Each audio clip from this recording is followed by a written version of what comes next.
This Family Life News podcast is made possible by the support of listeners like you. Next on the 5 o'clock report. We are talking right now. We're talking at the request of Iran. Look up there. Guys, I want to get out of here. Okay, good plan. It started just talking to people and praying to God. Now, let's go to the newsroom. Unbelievably duplicitous.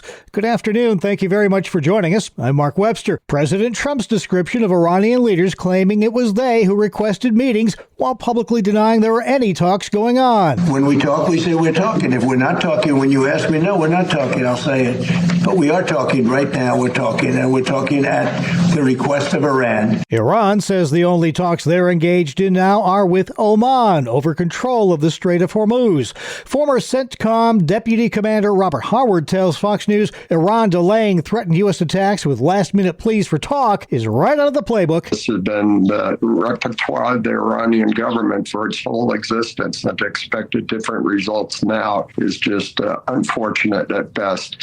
I think the most powerful tool the administration has right now is their economic pressure on Iran. Republican Senator Jim Banks says this latest delay has to be a short one. If the Iranians don't come to the table and rapidly make an agreement to end their nuclear program and reopen the strait, then President Trump is going to bomb them again. Meantime, a proposed U.S.-backed agreement to disarm Hamas is drawing security concerns from Israel. Prime Minister Benjamin Netanyahu's office says Israel's not going to pull out its military from Gaza until Hamas is fully disarmed, warning the group could quickly rebuild its forces. A major conflagration continues in the state of Washington. Look up there. Guys, I want to get out of here. Okay, good plan. A couple on social media as they prepare to flee those fires near Spokane that have forced tens of thousands to evacuate. Governor Bob Ferguson. There are just so many Washingtonians who have literally lost everything. More from NBC's Morgan Chesky. Roughly 60,000 people had to be evacuated ahead of these flames. Some are staying in the nearby Spokane Convention Center. Others are left waiting to see when they can go back. Although with hotspots and potential wind changes, authorities say they don't know just yet. Officials say hundreds of structures have already been consumed, though thankfully, so far, no reports of deaths or major injuries from those Washington wildfires. 10 million people are without electricity after Cuba's national power grid completely collapsed. The sudden island-wide blackout followed a severe regional outage that had already crippled Havana. Officials say the crisis has now plunged the entire island nation into darkness. An about-face in the political standoff over the confirmation of Todd Blanche as Attorney General. Two Republican senators who delayed the Todd Blanche nomination for Attorney General say they're now satisfied that Blanche has met their demands by releasing written statements on killing a proposed political compensation fund and also an issue about immunity from IRS audits for the Trump family and others. Judiciary Committee vote is expected tomorrow. ABC's Chuck Siebertson. While Blanche awaits confirmation, Jay Clayton is now the new Director of National Intelligence. He got confirmed in a Senate vote last week. And the House Ethics Committee is seeking censure of Representative Chuck Edwards of North Carolina for inappropriate conduct toward female staffers. Attorneys for the rep who has denied wrongdoing accuse the panel of reaching a rushed judgment and say its recommended penalty is extraordinarily harsh. Next to Twin Falls, Idaho, where police say an armed Good Samaritan and an off-duty state trooper likely saved lives during a deadly shooting rampage at an In-N-Out Burger. Here's Fox's Max Gordon. We still don't know why the shooter decided to attack. That's still under investigation. But what we do know is that two people tried to stop the shooting as it happened, an off-duty state trooper and a civilian. The civilian, identified by local media as 35-year-old Jordan Salinas. Police say the shooter, identified as Chad Williams, took his own life. The motive for that attack remains unclear. Health news, Robert F. Kennedy Jr. says children should get vaccinated against measles. The Health and Human Services Secretary making that comment on CNN's State of the Union. That comes as measles cases continue to grow in the U.S. Well, ask any school official or sports coach. You don't want to face a mama bear, the human kind, standing up for their kids when they feel they've been wronged. This fall, a group called Mama Bears Rising is encouraging parents to be more vigilant about what their kids are being taught in school. Texas mom Jessica Brassington tells CBN it wasn't something she was looking to do. It started just talking to people and praying to God and saying, what can I do? I don't know this. And that's how you know it truly is faith-led, because I'm not a politician. I'm not an attorney. And so many times people would say, okay, who are you again? Brassington says it just comes down to responsible parenting in a culture that's often at odds with traditional family values. We can't abdicate our health, our freedom, our parenting to anyone else. At the end of the day, it's our personal responsibility. And so one of the themes that you will hear throughout the Mama Bears Rising community is, we're not here to tell you what to think, but we want to encourage you to be informed, and now you go do the hard thing. She says the group's built on 5 key pillars: faith, protecting children, education, family wellness, and civic engagement. Still to come here on the 5 o'clock report, a recap of our top regional stories and highlights from today's Noon Report feature Canadian bioethicist Dr. Moira McQueen about New York's impending Medical Aid in Dying Act. That's all coming up after Weather with Kevin. I'm Kevin Williams, and here is your Family Life regional weather forecast. A front that has brought the recent showers and thunderstorms has now pushed east of the area and is moving away. Friendly high pressure is building in, and the result, the next couple of days, by and large, shape up quite well. Our call for tonight, where skies have not cleared, they will clear. They'll end up starlit tonight, patchy fog in the valleys, low temperatures 50s and low 60s. For tomorrow, plenty of sunshine and pleasantly warm with high temperatures ranging from the middle 70s to the middle 80s. And then on Wednesday, partial sunshine and warm, though there will be the chance of an afternoon shower or a thunderstorm in parts of western Pennsylvania and southwest New York. High temperatures on Wednesday up into the 80s.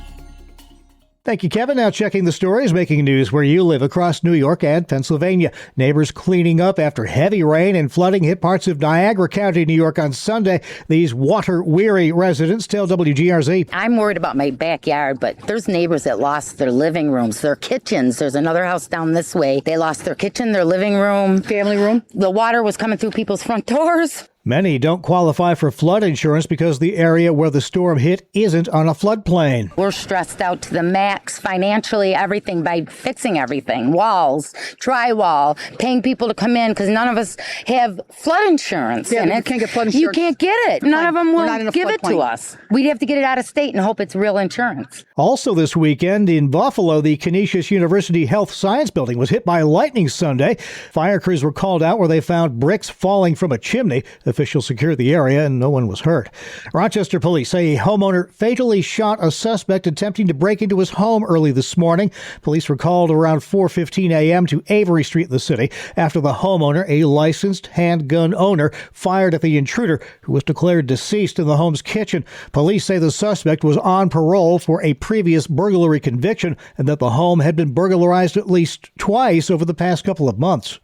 There's a statewide speeding crackdown in the Empire State this week. We get the lowdown from Family Life's Sarah Harnish. Speed Week 2 runs from today, August 3rd, through Sunday, August 9th.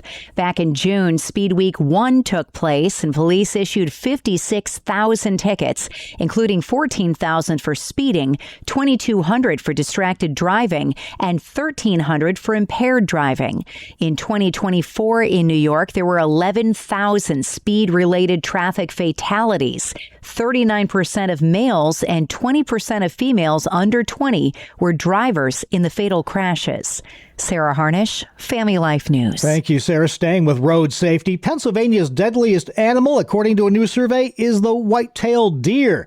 Fritzy Schreffler is with PennDOT and told WNEP. Typically, we say if you're somewhere near an open field or near a wooded area, but anymore with the amount of construction that goes on in our area, the deer are getting pushed from their natural habitat. So it is not unusual to see them maybe running down a suburban road. Deer were responsible for 78 fatalities due to vehicle collisions on PA roads between 2021 and 25. PennDOT's tips: slow down in deer-heavy areas, scan the road, use high beams, and avoid swerving sharply if a deer does appear. Finally, if roughing it isn't your thing, some cozier camping options are coming to Pennsylvania. We get that story from Family Life's Brian Query. It's a pilot program aimed at attracting more outdoor visitors. The Pennsylvania Department of Conservation and Natural Resources has signed a a 5-year agreement with Timberline Glamping to bring luxury camping sites to several Pennsylvania state parks. The fully furnished tents include beds, electricity, air conditioning, and other modern amenities while still offering a traditional camping experience. Glamping is now available at Hickory Run, French Creek, and Promised Land state parks, with more locations planned. State officials say the program is designed to make camping more accessible and attract first-time campers while generating additional revenue for park operations. Brian Query, Family Life News. All right, thank you very much, Brian. Up next, highlights from today's Noon Report feature. Our Bob Price spoke with Canadian bioethicist Dr. Moira McQueen about New York's Medical Aid in Dying Act. She's opposed to doctor-assisted suicide and explains the impact it's had on Canada in the 10 years it's been legal there. New York's Medical Aid in Dying Act takes effect on Wednesday, August 5th. Explain the effect of assisted suicide north of the border in Canada and the impact it's had on the culture there. The Medical Assistance in Dying Act passed in Canada in 2016, so we've had a decade's worth of finding out what the law entails. And it's been very enlightening to discover what has happened since, especially in the area of safeguards. But I have to point out right from the beginning that the safeguards have been really a waste of time. Every single one of them has disappeared.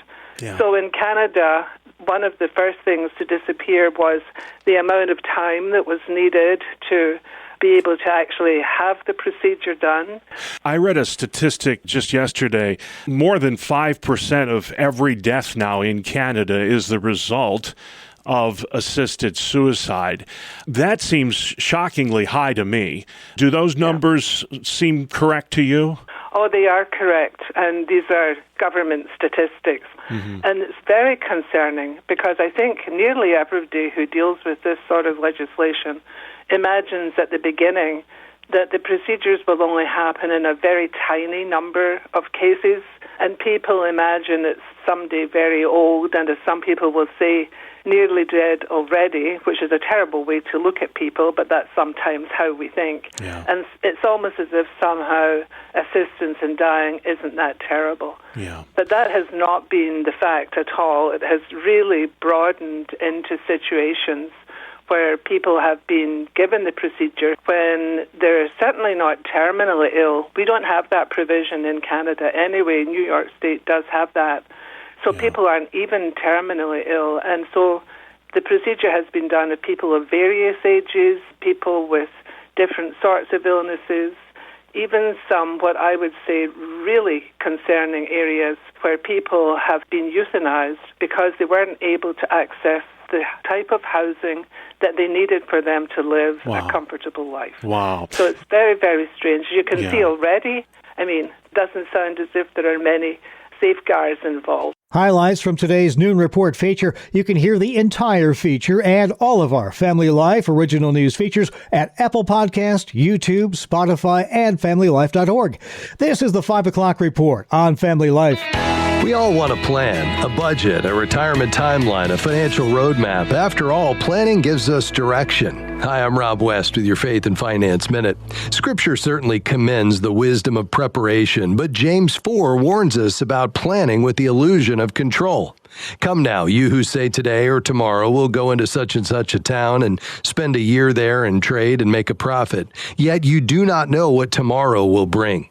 James isn't saying planning is wrong. He's saying planning without humility is. Faithful planning doesn't say I'm in control. It says God lead the way. So make a plan, build the budget, prepare wisely, but hold every plan with open hands because our peace is not in the plan. It's in the planner. We can help you learn to manage your money according to biblical principles when you download the free FaithFi app. You'll find it on our website at faithfi.com. Thanks, Rob. Finally at 5. Let's go surfing now. Everybody's learning how. Come on a safari with me. Well, the West Coast loves a surfing competition, and this weekend, hundreds of surf fans turned out to find out who would be top dog. Literally. We are in Pacifica, California at Lindemar Beach, and we are at the World Dog Surf Championships. What this is a whole bunch of dogs around the world, around different states compete. Volunteer Gabriel Blake, who tells AP just how you go about judging the annual World Dog Surfing Championships. Judging goes based on fashion, how long the dog has been on the wave, any tricks that the dog does, how many waves the dog has caught. Sophia Sadlowski was there with her miniature pinscher, Rusty. How do you get started in dog surfing? I took him to the beach. I took my surfboard. I'm like, I'll do a couple of little photos. He doesn't get off. He didn't want to get off. And then I walk over to the beach and I put him on a wave and he surfed it. Well, this year the surf was rough, the competition tough. In the end, a Labrador named Rosie was the overall winner. Now in its 10th year, the World Dog Surfing Championships also feature a pet adoption event and fundraising for animal charities. And that's the world we live in for Monday, August 3rd, 2026. Thank you again for joining us. I'm Mark Webster, Family Life News. Thank you for listening to this Family Life News podcast. If you've been encouraged by what you've heard, please share it with others and click the subscribe button to automatically receive future episodes. Family Life is a listener-supported ministry. Podcasts like this are made possible by your financial partnership. Find out more at familylife.org.